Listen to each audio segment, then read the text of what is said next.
નમસ્કાર વિદ્યાર્થી મિત્રો, સ્વાગત છે તમારું તમારી પોતાની યુટ્યુબ ચેનલ માય ટીચિંગ ક્લાસમાં।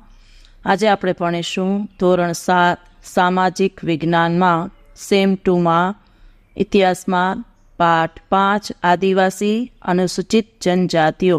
ચાલો વિદ્યાર્થી મિત્રો, આ પાઠ આદિવાસી વિશેનું છે, એટલે કે એમને અનુસૂચિત જનજાતિઓ કહેવામાં આવે છે।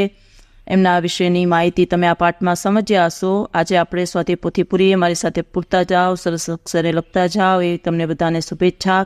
ચાલુ કરીશું વિદ્યાર્થી મિત્રો। પ્રશ્ન નંબર 1 છે, સાચો વિકલ્પ શોધી સામે ચોરસમાં તેનો જવાબ લખો। જો પેલું છે, પરંપરાગત સંસ્કૃતિનું રક્ષણ કરનાર આદિવાસી જાતિઓને બંધારણમાં ક્યાં સામેલ કરવામાં આવેલ છે, તો એમાં લખો એ અનુસૂચિમાં। બીજું, આદિવાસી જાતિઓ ભારતના બંધારણમાં કયા નામે ઓળખાય છે, તેમાં લખો ડી અનુસૂચિત જનજાતિઓના નામે। ત્રીજું, અનુસૂચિત જનજાતિઓને અંગ્રેજીમાં શું કહેવામાં આવે છે, તેમાં લખો શેડ્યુલ્ડ ટ્રાઇબ્સ એ। બીજું, ચોથું, પ્રત્યેક જનજાતિના સભ્યો કઈ પ્રથાથી એકબીજા સાથે જોડાયેલા હતા, તો એમાં લખો ડી કબીલાઈ પ્રથાથી। પાંચમું, જનજાતિના સભ્યોના જીવન પર કયા પરિબળોની સૌથી વધુ અસર હતી, તો એમાં લખો એ જંગલ અને પ્રકૃતિની। છઠ્ઠું, જનજાતિના લોકોની અર્થવ્યવસ્થામાં કયો સિદ્ધાંત જોવા મળે છે, તો એમાં લખો બી સામૂહિકતાનો। સાતમું, સમકાલીન ઇતિહાસકારો અને મુસાફરોએ કઈ જાતિઓ વિશે ઘણી ઓછી માહિતી આપી છે, તો એમાં લખો એ જનજાતિઓ। આઠમું, વર્તમાન ઇતિહાસકારો જનજાતિઓનો ઇતિહાસ લખવા માટે કઈ પરંપરાઓનો ઉપયોગ કરે છે, તેમાં લખો બી મૌખિક। નવમું, ગુજરાતના જુદા જુદા વિસ્તારોમાં રહેતી આદિવાસી પ્રજા શાનાથી તેમની વિશિષ્ટ ઓળખ ઊભી કરતી હતી, તેમાં લખો સી પોશાક અને ઘરેણાથી। 10મું, આદિવાસી સમૂહ શાનો પ્રેમી અને સંવર્ધક રહ્યો છે, તો એમાં લખો ડી પ્રકૃતિનો। અને 11મું, હાલના સમયમાં શાને કારણે આદિવાસી સમાજમાં પરિવર્તન આવ્યું છે, તેમાં લખો બી શિક્ષણના વ્યાપને કારણે। 12મું, મુગલ બાદશાહ અકબરે કોને મનસબદાર બનાવ્યા હતા, તો એમાં લખો એ કમાલ ખાં ગખ્ખરને। 13મું, મુગલો પહેલા સુલતાન અને સિંધમાં કઈ જનજાતિઓનું આધિપત્ય હતું, તેમાં લખો બી લંઘા અને અરઘોનનું। 14, કઈ જનજાતિ વિવિધ નેતાઓ ધરાવતા નાના નાના કુળોમાં વિભાજિત હતી, તો એમાં લખો ડી બલોચ। 15મું, હાલના બિહાર અને ઝારખંડના કેટલાક વિસ્તારોમાં 12મી સદી સુધી કોનું આધિપત્ય હતું, તેમાં લખો બી ચેર સરદારોનું। 16મું, ઈસવીસન 1591માં અકબરના કયા સેનાપતિએ ચેર જાતિ પર હુમલા કરી તેને પરાજિત કરી હતી, તો એમાં લખો એ રાજા માનસિંહે। 17મું, હાલના બિહાર અને ઝારખંડ વિસ્તારની બે મહત્વની જનજાતિઓ કઈ કઈ હતી, તો એમાં લખો ડી મુંડા અને સંથાલ। 18મું, હાલના છત્તીસગઢ, મધ્યપ્રદેશ, મહારાષ્ટ્ર અને આંધ્રપ્રદેશમાં કયા લોકોની વસ્તી વધારે છે, તેમાં લખો ડી ગોંડ લોકોની। 19મું, ગુજરાત અને મધ્યપ્રદેશ રાજ્યમાં કયા સરદારોના રજવાડા હતા, તેમાં લખો સી ભીલ સરદારોના। 20મું, ભારતની જૂની જનજાતિઓ પૈકીની કઈ જનજાતિ સૌથી જૂની છે, તેમાં લખો બી ગોંડ। 21મું, ગોંડ રાજ્યની રાજ્ય વ્યવસ્થા કેવી હતી, તેમાં લખો ડી કેન્દ્રીયકૃત। 22મું, ગોંડ રાજા સંગ્રામ શાહના પુત્ર દલપતે મહોબાના ચંદેલ રાજપૂત રાજાને કઈ રાજકુમારી સાથે લગ્ન કર્યા હતા, તેમાં લખો સી દુર્ગાવતી। 23મું, ગઢ કટંગા રાજ્યે શાના વેપાર દ્વારા પુષ્કળ ધન મેળવ્યો હતો, તેમાં લખો ડી હાથીઓના। 24મું, મુગલોએ ગઢ કટંગા રાજ્ય પર વિજય મેળવી રાજ્યનો કેટલોક ભાગ વીર નારાયણના કયા કાકાને આપ્યો, તેમાં લખો બી ચંદર શાહને। 25મું, ગઢ કટંગાના પતન બાદ નિર્બળ બનેલ ગોંડ રાજ્ય કોના આક્રમણો સામે ટકી શક્યું નહીં, તેમાં લોકો એ બુંદેલો અને મરાઠાઓના। 26મું, અહમ લોકોએ કોની જૂની રાજકીય વ્યવસ્થાને બદલીને એક નવા રાજ્યની સ્થાપના કરી, તેમાં લખો એ ભુઈયાની। 27મું, 17મી સદીમાં કયા લોકો દારૂગોળો અને તોપોનું નિર્માણ કરી શકતા હતા, તો એમાં લખો ડી અહમ લોકો। 28મું, કયું રાજ્ય બળજબરી પૂર્વકના શ્રમ પર આધારિત હતું, તેમાં લખો સી અહમ। 29મું, અહમ લોકોએ કયા પાકની નવી પદ્ધતિઓ શોધી હતી, તેમાં લખો એ ચોખાની। 30મું, અહમ રાજ્યના સમાજના કુળને શું કહેવામાં આવતું, તેમાં લખો સી ખેપ। ચાલો વિદ્યાર્થી મિત્રો, હવે ખાલી જગ્યા પૂરો। હું ખાલી જગ્યા ડાયરેક્ટ જવાબ બોલું છું, નીચેના વિધાનોની ખાલી જગ્યા પૂરો। પહેલામાં લખો આદિવાસી જાતિઓ, બીજામાં લખો આદિવાસી, ત્રીજામાં લખો જનજાતિઓ, ચોથામાં લખો પશુપાલન, પાંચમામાં લખો દેવી દેવતાઓ, છઠ્ઠામાં લખો સાંસ્કૃતિક, સાતમામાં લખો કમાલ ખા ગખ્ખર, આઠમામાં લખો બાર હોતો, નવમામાં આસિફ ખાન, 10મામાં ગઢ કટંગા, 11મામાં 1962, 12મામાં કેન્દ્રીયકૃત, 13મામાં ખેલ, 14મામાં સિપસી, 15મામાં સુસંસ્કૃત। ચાલો વિદ્યાર્થી મિત્રો, હવે ખરા ખોટા વિધાનો છે। એમાં પેલું આવશે ખોટું, બીજું સાચું, ત્રીજું ખોટું, ચોથું પણ ખોટું, પાંચમું પણ ખોટું, છઠ્ઠું પણ ખોટું, સાતમું ખોટું, આઠમામાં લખો ખોટું, નવમામાં સાચું, દસમામાં ખોટું, 11મામાં ખોટું, 12મામાં સાચું, 13મામાં ખોટું, 14મામાં સાચું અને 15મામાં ખોટું. ચાલો વિદ્યાર્થી મિત્રો, હવે પ્રશ્ન નંબર 4 છે, જોડકા લખવાના છે.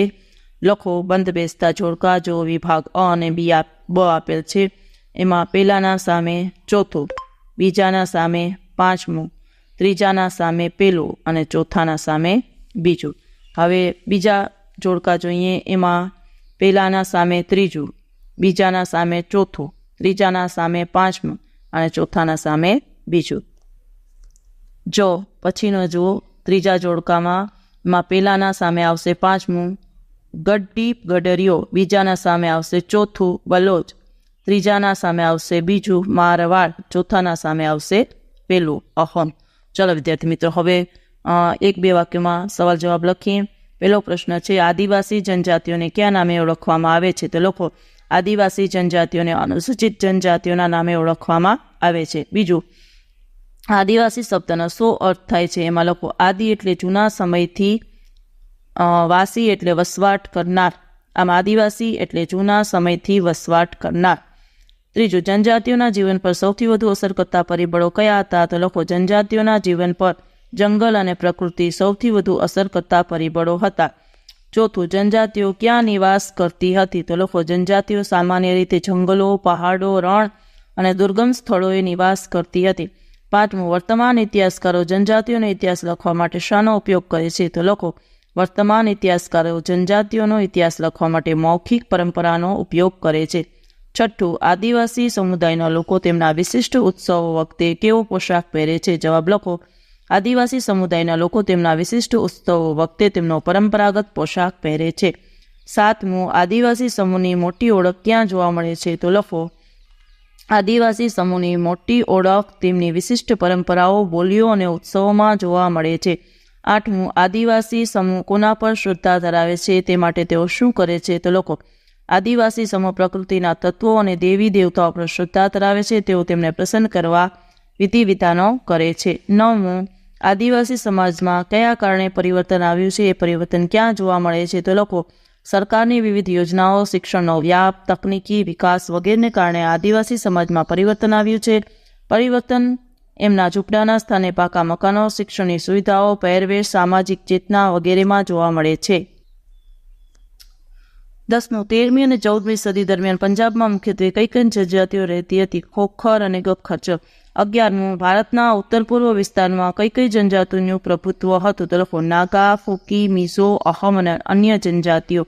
12મું, ચેર જાતિ પર કોણે પ્રભુત્વ સ્થાપિત કર્યું હતું? કેવી રીતે? તો લખો, ઔરંગઝેબના સમયમાં મુઘલ સેનાએ ચેર જાતિ પર હુમલા કરી તેમના કિલ્લાઓ કબજે કરી તેના પર પ્રભુત્વ સ્થાપિત કર્યું હતું. 13મું, ભારતની કઈ પ્રજા ગોંડ જનજાતિ તરીકે ઓળખાય છે? તો લખો, ભારતમાં ગોંડવાના નામના વિશાળ વન પ્રદેશમાં રહેતી પ્રજા ગોંડ જનજાતિ તરીકે ઓળખાય છે. 14મું, સંગ્રામ શાહની પદવી કોણે ધારણ કરી હતી? શા માટે? તો લખો, મૂળભૂત રાજપૂત તરીકેની માન્યતા મેળવવા ગઢકટંગાના ગોંડ રાજા અમનદાસે સંગ્રામ શાહની પદવી ધારણ કરી હતી. 15મું, દુર્ગાવતી કોણ હતી? તેને કોની સાથે લગ્ન કર્યું હતું? તો લખો, દુર્ગાવતી મહોબાના ચંદેલ રાજપૂત રાજાની રાજકુમારી હતી. તેણે ગઢકટંગાના ગોંડ રાજા સંગ્રામ શાહના પુત્ર દલપત સાથે લગ્ન કર્યું હતું. 16મું, દુર્ગાવતીએ કોના નામથી શાસન સંભાળ્યું હતું? શા માટે? તો લખો, યુવાન વયે પોતાના થતી દલપતનું મૃત્યુ થતાં દુર્ગાવતીએ 5 વર્ષના પુત્ર વીર નારાયણનું શાસન સંભાળ્યું હતું. 17મું, મુગલોએ પુષ્કળ ધન અને હાથીઓ કેવી રીતે મેળવ્યા? તો લખો, ગઢકટંગા રાજ્યે હાથીઓનો વેપાર કરીને પુષ્કળ ધન એકઠું કર્યું હતું. એક ગઢકટંગા રાજ્ય પર વિજય મેળવીને મુગલોએ પુષ્કળ ધન અને હાથીઓ મેળવ્યા. 18મું, અહમ લોકોએ વિશાળ અને અહમ રાજ્યની સ્થાપના કેવી રીતે કરી? લખો, 16મી સદીમાં ચૂંટીઓ ઈસવીસન 1523 અને કોચ હાજો ઈસવીસન 1581 રાજ્યોને પોતાના રાજ્યમાં મેળવ્યા. તેમજ આસપાસની જનજાતિઓને જીતી અહમ લોકોએ વિશાળ અહમ રાજ્યની સ્થાપના કરી. 19મું, અહમ રાજ્ય કયા શ્રમ પર આધારિત હતું? લખો, અહમ રાજ્ય બળજબરીપૂર્વકના શ્રમ પર આધારિત હતું. 20મું, લખો, અહમ જનજાતિના તમામ પુરુષો ક્યાં કામ કરતા હતા? તો લખો, અહમ જનજાતિના તમામ પુરુષો યુદ્ધના સમયે સૈનિકો તરીકે કામ કરતા હતા, જ્યારે શાંતિના સમયમાં તેઓ ખેતી માટે સિંચાઈની વ્યવસ્થા જેવું સાર્વજનિક કામ કરતા હતા. 21. અહમ સમાજમાં ખેડૂતને કયો અધિકાર મળેલો હતો? લખો. અહમ સમાજમાં ખેડૂતને ગામના સમાજે આપેલી જમીન ગામના સમાજની મંજૂરી વિના રાજા પણ પડાવી નહીં શકતો. 22. અહમ રાજા કોને જમીનનું દાન આપતો હતો? લખો. મંદિરો અને બ્રાહ્મણોને. 23. કોના સમયમાં હિન્દુ ધર્મ મુખ્ય ધર્મ બન્યો હતો? તો લખો. અહમ રાજા શિવસિંહ ઈસવીસન 1714 થી ઈસવીસન 1744 સમયમાં હિન્દુ ધર્મ મુખ્યત્વે બન્યો હતો. 24. બુરંજી નામની ઐતિહાસિક કૃતિને કઈ ભાષામાં લખવામાં આવી હતી? લખો. તો આ બુરંજી નામની કૃતિને પ્રથમ અહોમ ભાષામાં અને પછી આસામી ભાષામાં લખવામાં આવી હતી. 25. કેટલીક જનજાતિઓએ કેવા રાજ્યોની સ્થાપના કરી તેનું શું પરિણામ આપ્યું? લખો. કેટલીક જનજાતિઓએ સુસંગઠિત વહીવટી વ્યવસ્થા ધરાવતા મોટા શક્તિશાળી રાજ્યોની સ્થાપના કરી.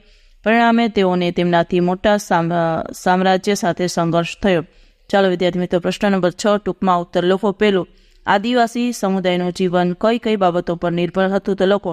આદિવાસી સમુદાયનું જીવન શિકાર, એકઠી કરેલી અન્ય પેદાશો, સ્થાનિક ખેતી, પશુપાલન, કલા, કૌશલથી બનાવેલી સાધન સામગ્રી વગેરે બાબતો પર નિર્ભર હતો. બીજું, અહમ સમાજ સંસ્કૃત સમાજ હતો. શાના આધારે કહી શકાય? તો લખો. અહમ સમાજ કવિઓ અને વિદ્વાનોને જમીનનું દાન આપતો હતો. સમાજમાં નાટ્ય પ્રવૃત્તિને પ્રોત્સાહન આપવામાં આવતું હતું. એ સમયે સંસ્કૃતિની મહત્વની સાહિત્યિક રચનાઓનો અહમ ભાષામાં અનુવાદ કરવામાં આવ્યો હતો. બુરંજી નામની ઐતિહાસિક કૃતિને પહેલા અહમ ભાષામાં અને પછી આસામી ભાષામાં લખવામાં આવી હતી. ઉપયુક્ત બાબતોના આધારે કહી શકાય કે અહમ સમાજ સુસંસ્કૃત હતો. ત્રીજું, અહમ પ્રજાએ વિશાળ અહમ રાજ્યની સ્થાપના કેવી રીતે કરી? લખો. 13મી સદીમાં અહમ લોકો હાલના મ્યાનમારથી ભારતમાં આવીને અસમની બ્રહ્મપુત્ર નદીના નીરપ્રદેશમાં સ્થાયી થયા હતા. તેમને ભૂયા ભૂસ્વામીની જૂની રાજકીય વ્યવસ્થાને બદલી એક નવા રાજ્યની સ્થાપના કરી. 10મી સદીમાં ચૂંટ્યો કોચ હાજલો રાજ્યોને પોતાના રાજ્યમાં સંભાળી તેમજ આસપાસની જનજાતિઓને વિશાળ અહમ રાજ્યની સ્થાપના કરી હતી. પ્રશ્ન નંબર 7 નીચેના પ્રશ્નોના ઉત્તર લખો. ચાલો વિદ્યાર્થી મિત્રો લખીએ. જનજાતિઓમાં જોવા મળતો સામૂહિકતાનો સિદ્ધાંત સમજાવો. લખો. સામૂહિકતાનો સિદ્ધાંત સામૂહિક જીવન પર આધારિત છે. સમૂહમાં રહેવું, સમૂહમાં કામ કરવું અને ઉત્પાદનની સમૂહમાં વહેંચણી કરવી એ સામૂહિકતાના સિદ્ધાંતનું દર્શન છે. પ્રત્યેક જનજાતિઓના સભ્યો કબીલાઈ પ્રથાથી એકબીજા સાથે જોડાયેલા હતા, એટલે કે તેઓ સમૂહમાં રહેતા હતા. જનજાતિના લોકો જમીનની માલિકી સંયુક્ત હતી. જમીન પર તેઓ કામ કરીને જે પેદાશો ઉત્પન્ન કરતા હતા તેની વહેંચણી પોતાના બનાવેલા નિયમો મુજબ પરિવારોમાં કરી લેતા હતા. આમ જનજાતિના લોકોનું જીવન સામૂહિકતાના સિદ્ધાંત પર આધારિત હતું. આ ઉપરાંત તેમનું જીવન સામૂહિક સ્વરૂપનું હોવાથી તેમની અર્થવ્યવસ્થામાં પણ સામૂહિકતાનો સિદ્ધાંત જોવા મળે છે. બીજું, ભારતની મુખ્ય જનજાતિઓ અને તેમના ક્ષેત્રો જણાવો. લખો. 13મી અને 14મી સદી દરમિયાન પંજાબમાં મુખ્યત્વે ખોખર અને ગખ્ખર જનજાતિઓ રહેતી હતી. ભારતના ઉત્તર પશ્ચિમ ભાગમાં બલોચ જનજાતિ રહેતી હતી. પશ્ચિમ હિમાલયમાં ગડેરીઓ જનજાતિ રહેતી હતી. પશ્ચિમ અને મધ્ય ભારતમાં હિલ જનજાતિ રહેતી હતી. ગુજરાતમાં આરાસુરથી ડાંગની પૂર્વ પટ્ટીના વિસ્તારોમાં કેટલીક જનજાતિઓ રહે છે. કર્ણાટક અને મહારાષ્ટ્રના પહાડી વિસ્તારોમાં કોડર, બેરાદ અને અન્ય કેટલીક જનજાતિઓ રહેતી હતી. ચાલો વિદ્યાર્થી મિત્રો, હવે ટૂંક નોંધ છે રાણી દુર્ગાવતી. પ્રશ્ન નંબર 8 છે ટૂંક નોંધ. એમાં પહેલી રાણી દુર્ગાવતી. ચાલો લખો. રાણી દુર્ગાવતી મહોબાની ચંદેલ રાજપૂત રાજાની રાજકુમારી હતી. તેના લગ્ન ગઢકટંગાના ગોંડ રાજા સંગ્રામના રાજકુમાર દલપત સાથે થયા હતા. દલપતનું યુવાનીમાં જ અવસાન થતાં દુર્ગાવતીએ પોતાના 5 વર્ષના પુત્ર વીર નારાયણના નામથી રાજ્યનું શાસન સંભાળ્યું હતું. ઈસવીસન 1565માં આસિફ ખાનના સેનાપતિ પદે મુઘલ સૈન્યએ ગોંડ રાજ્ય પર હુમલો કર્યો હતો. દુર્ગાવતીએ બહાદુરીપૂર્વક મુઘલ સૈન્યનો સામનો કર્યો હતો, પરંતુ યુદ્ધમાં લડતા રાણી દુર્ગાવતી અને વીર નારાયણ મૃત્યુ પામ્યા હતા. આમ રાણી દુર્ગાવતી વીર નારી તરીકે જાણીતા બન્યા હતા. પછી છે સ્થળાંતરિત એટલે કે ઝૂમ ખેતી. એમાં લખો. ગીચ જંગલોના પ્રદેશોમાં સ્થળાંતરિત એટલે કે ઝૂમ ખેતી કરવામાં આવે છે. તેમાં જંગલોમાં વૃક્ષો કાપીને કે બાળીને જમીન સાફ કરી ખેતી કરવામાં આવે છે. 2-3 વર્ષ બાદ જમીનની ફળદ્રુપતા ઘટતા તે વિસ્તાર છોડી બીજા વિસ્તારમાં સ્થળાંતરિત કરી એ જ પદ્ધતિથી ખેતી કરવામાં આવે છે. આ પદ્ધતિને સ્થળાંતરિત કે ઝૂમ ખેતી પણ કહે છે. અહીં મોટે ભાગે ધાન્ય પાકો અને શાકભાજીની ખેતી થાય છે. આ ખેતીમાં હેક્ટર દીઠ ઉત્પાદન ઓછું થાય છે. ચાલો વિદ્યાર્થી મિત્રો, આજના વિડીયો લેક્ચરમાં આટલું જ. જો તમને આ વિડીયો ગમ્યો હોય તો લાઇક કરશો, તમારા મિત્રો સાથે શેર કરશો અને મારી ચેનલને સબસ્ક્રાઈબ પણ કરશો. આવજો.